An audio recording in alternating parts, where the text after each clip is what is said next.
在 Costco 你应该见过这种牛肉，是牛腩的一部分，没有筋腱，也几乎没有肥肉。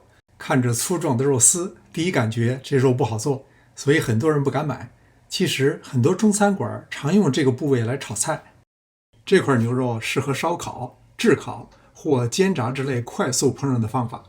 如果加工时间稍长，就会又干又柴，除非用数小时来炖或低温慢烤。切成稍厚一点的片儿，如果太薄，炒的时候很容易被炒碎。下刀的时候，经常转换一下下刀的方向，避免切成方方正正的片儿。提前做一点葱姜水，倒入肉片中，既能提前入味儿，又能使肉片吸饱水分而更加软嫩。再倒入适量的酱油，这种肉并不腥，料酒可加可不加。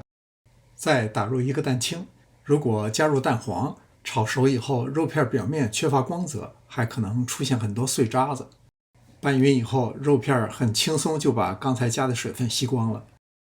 再加一勺玉米淀粉，进一步把肉片表面包裹起来。再加一点油，炒的时候肉片更容易散开，而且也不容易粘锅。腌的时间不宜过长，否则会出水，也就是等待其他配料的加工。我配了几个彩椒，略甜而不辣，如果没有，用柿子椒也可以。再准备一些葱、姜、蒜。这是2颗火葱，比大的洋葱略甜，而且更香。接下来先炒肉片，油稍微多放一些，这样牛肉片才能更快地散开，从而减少烹饪时间。这一步可以说是这道菜成败的关键。过油时间过长，或者是粘锅，都会影响肉片的软嫩程度。餐馆在大油锅里用10几秒钟，你却用了3、4分钟，口感的差别就可想而知了。经常有人会问，我那剩下的蛋黄怎么办呢？你看这不就办了，反正是家庭制作，也不用那么多讲究。肉片表面断生，立刻倒出，把油滤掉。接下来再炒洋葱和姜，如果用底油，里面有水分会溅。